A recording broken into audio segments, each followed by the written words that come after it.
Tu vois, le monde se divise en deux catégories. Ceux qui ont un pistolet chargé et ceux qui creusent. Toi, tu creuses.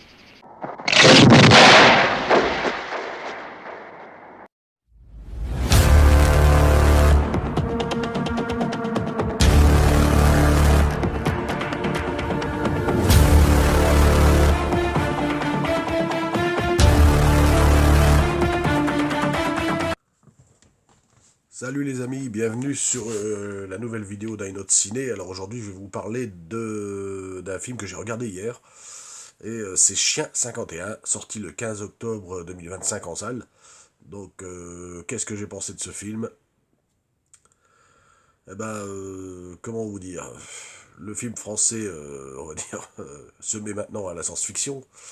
Alors, c'est réalisé par Cédric Gimnez, hein, de 2025, donc j'adore ce que fait Cédric Gimnez, surtout tous les films policiers qu'il avait fait. Donc, j'ai adoré Bac Nord, j'ai adoré La French, que j'ai en DVD, enfin que j'ai en Blu-ray. La French, j'ai adoré, j'adore Bac Nord. Un peu moins Aimé Novembre, bon, c'était sympa, mais un peu moins que les autres, mais ça reste un bon film.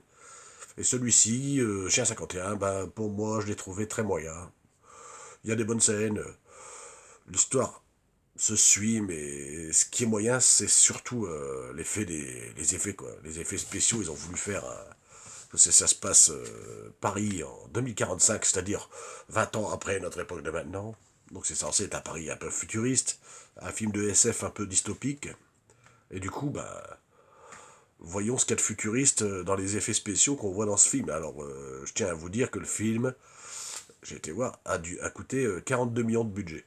42 millions d'euros de budget. Donc, quand on voit ce qu'il y a dans le film, bon, ça rend bien au niveau, surtout la nuit, parce que ça se passe beaucoup la nuit, vous verrez dans ce film, ça rend bien, et on voit des... Donc, mais le seul truc de futuriste qu'on voit là-dedans, donc, si vous voulez, dans le film, il y a trois zones. Paris est divisé en trois zones. Donc, il y a des portes, des espèces de points de contrôle, pour que les gens atteignent une zone à l'autre. Donc, il y a des points de contrôle, et c'est des espèces de panneaux, qui sont en hauteur, avec marqué zone 1, zone 2 ou zone 3, des panneaux lumineux. Voilà, point. Ça, c'est des espèces de points de contrôle, des checkpoints, comme on dit, comme dans les jeux vidéo. Ensuite, qu'est-ce qui représente un peu le futur? Ben, les voitures de police qui ont des espèces de lumière bleue spéciale en dessous qui clignotent bien, là, ça fait un peu plus futuriste, ouais.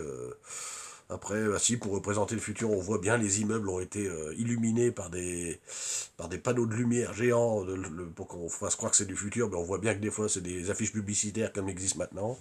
D'ailleurs, vous le verrez dans une scène du film, on voit bien que c'est bien lumineux au loin, mais c'est une pub Lacoste.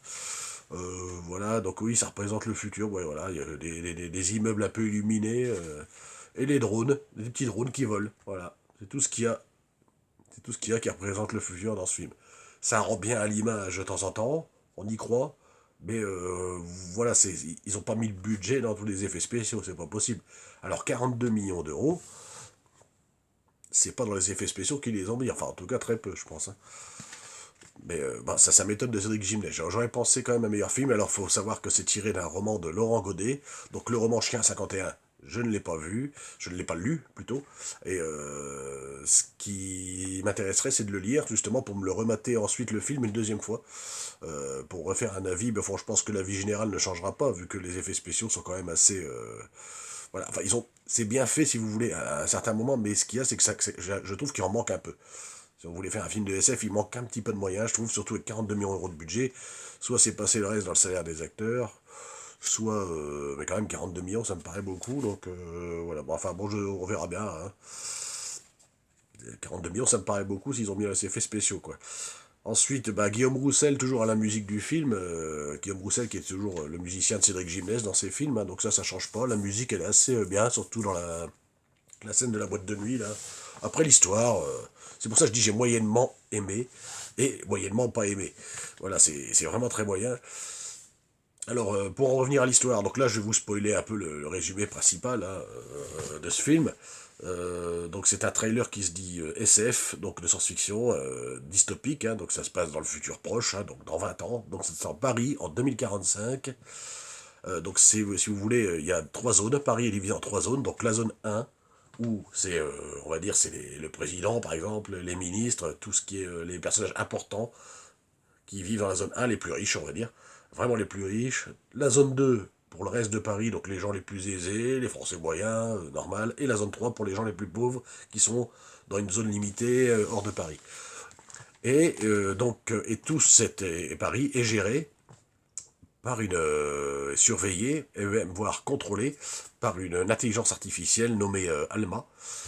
Et je dis contrôler justement parce que justement, je vous ai dit, il y a des checkpoints pour que les gens puissent justement circuler d'une zone à une autre, et les gens ont, du coup, pour circuler de cette zone 1 à une zone 2, par exemple, ou de la zone 2 à la zone 3, un bracelet au poignet qui doit être mis à jour en plus. Donc si le bracelet n'est pas mis à jour, vous faites juste demi-tour, vous ne pouvez pas pénétrer dans la zone.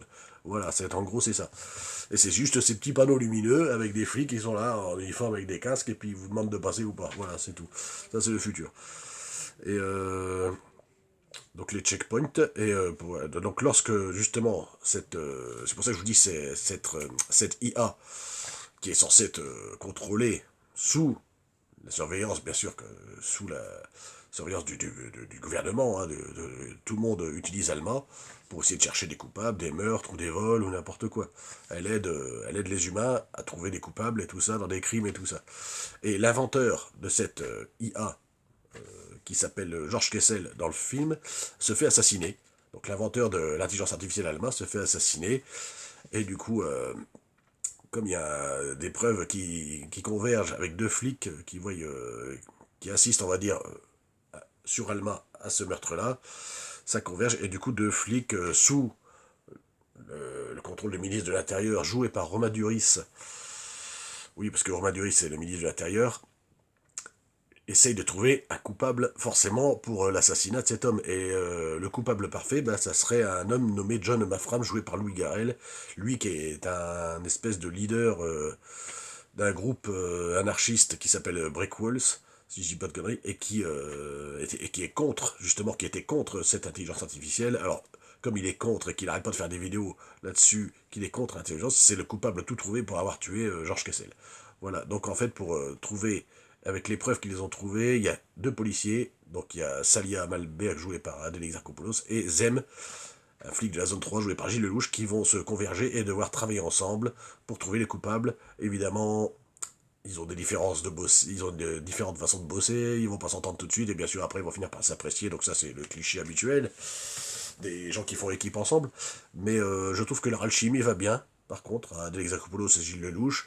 Faut pas oublier qu'ils ont une alchimie qui se voit bien à l'écran, vu qu'ils ont déjà joué ensemble dans plusieurs films, ils ont déjà joué ensemble dans Bac Nord, ils ont joué ensemble dans Fumer fait tousser de Quentin Dupieux, ils ont joué ensemble dans Je verrai toujours vos visages, mais ils se voient pas, je crois, dans le film, pas tellement. Gilles Lelouch a dirigé Adèle Exarchopoulos dans L'amour ouf, dont j'avais fait la critique sur la chaîne, vous pourrez aller voir, que j'avais adoré. Et là-dedans, moi je trouve qu'ils jouent bien tous les deux, une certaine alchimie. Moi, Adèle Exarchopoulos, j'aime bien. Hein. N'en conviennent à ceux qui ne l'aiment pas, qui disent qu'elle fait un peu racaille quand elle parle, mais moi je trouve pas. Enfin après, c'est sa façon de parler, hein, c'est comme ça, mais bon, je me dérange pas plus que ça. Hein. Je trouve pas qu'elle parle tellement racaille dans ce film. Ensuite, Gilles Lelouch, il joue toujours aussi nerveusement et tout ça. Alors certains vont me dire qu'il joue pareil toujours, même dans les films policiers, il est toujours énervé, il joue toujours de la même façon, mais je trouve qu'il assure niveau, à son âge, 53 ans, je trouve qu'il assure déjà dans quelques scènes d'action quand même dans ce film. Je trouve mieux les films policiers, un peu comme ça, avec des enquêtes limite SF. Évidemment, c'est le film que je préfère le moins de tous Cédric Gimnès pour l'instant, mais je le trouve quand même assez bien ficelé, mais moyen.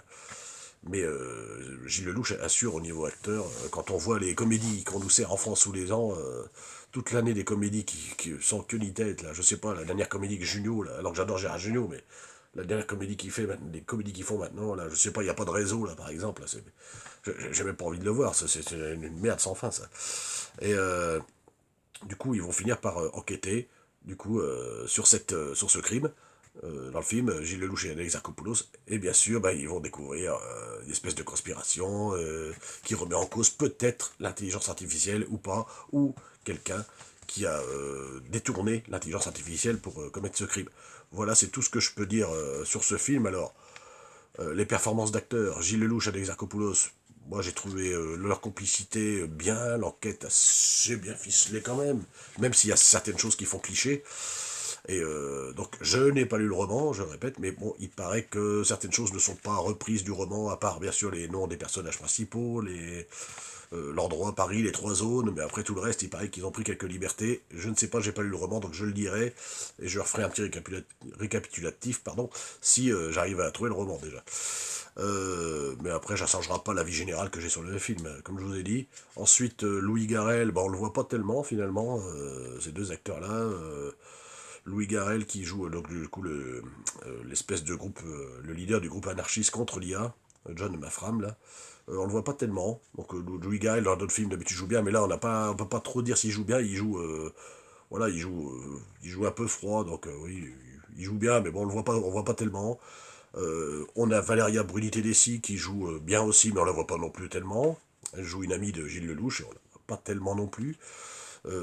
Artus, se trouve qu'elle voit, et Artus dans le film, Artus qui joue le commissaire, donc le chef de police, le commissaire de police de la zone 3, donc le chef de Gilles Lelouch dans le film.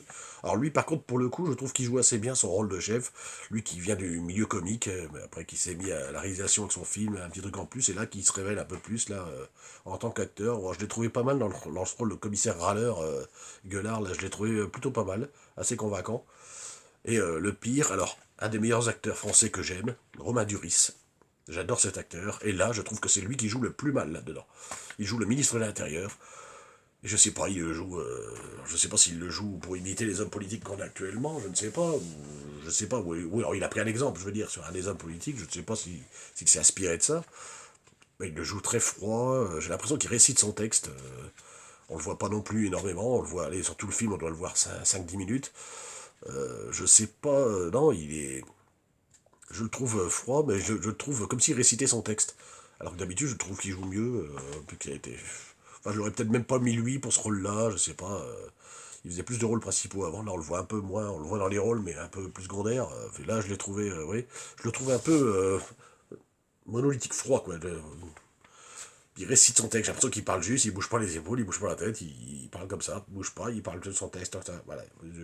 Je le trouve assez... alors je sais pas si c'est pour imiter des hommes politiques froids, je sais pas du tout, mais pour moi, un de mes acteurs préférés avec... enfin, un peu plus ancien, dans le même titre que Gilles Lelouch, tout ça, enfin, il a quand même fait beaucoup de films, on a duré, c'est maintenant, depuis Le Péril Jeune, que j'adore ce film, et non, je trouve que c'est celui qui joue le moins bien, je suis désolé de le dire, et je le dis, c'est celui qui joue le moins bien dans ce film.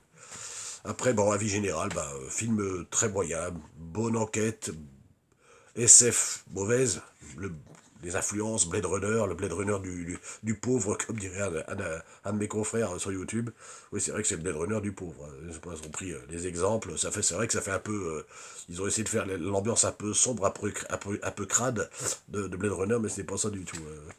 Un peu de pluie des fois, là, oui, à la Seven, un peu de SF, à la Blade Runner, les cheveux blond platine de Gilles Lelouch, je sais pas, ils ont voulu peut-être copier sur le 5e élément aussi, je sais pas du tout. Enfin voilà, des petites influences un peu partout. Là, je suis d'accord qu'on puisse influencer sur quelque chose, qu'on puisse être influencé par le travail d'autres, mais bon, niveau SF, non, pas terrible. Niveau enquête policière, oui, la SF, nul, pas terrible. Donc c'est pour ça que je dis c'est très moyen. Je lirai le livre, mais bon, je pense que ça ne changera pas. Je le regarderai certainement encore avec plaisir, mais bon, ça ne restera pas le film préféré de Cédric Gimnez, en tout cas pas mon film préféré. Mon film préféré de Cédric Gimnez, pour l'instant, c'est La French. Il n'y a pas à discuter, et Bac Nord. Allez, à la rigueur, je les mets tous les deux au même titre. Et voilà, pour cette critique de Chien 51, alors j'ai spoilé un petit peu, je n'irai pas plus loin. Regardez-le, allez le voir en salle, il est toujours en salle pour ceux que ça intéresse. Alors j'ai pas dit qu'il fallait pas dépenser votre thune, vous pouvez y aller, mais enfin, moi à votre place, j'attendrai qu'il sorte en DVD ou sur un site de streaming ou sur une plateforme, parce que oui, ça vaudra plus le coup, je pense. Voilà. Après, vous faites comme vous voulez, je n'influence personne. Ce n'est que mon avis de critique, et il peut être partagé par d'autres personnes ou pas. Hein, voilà. Donc abonnez-vous à ma chaîne si c'est pas fait, et je ferai une autre prochaine vidéo bientôt. Allez, salut les amis.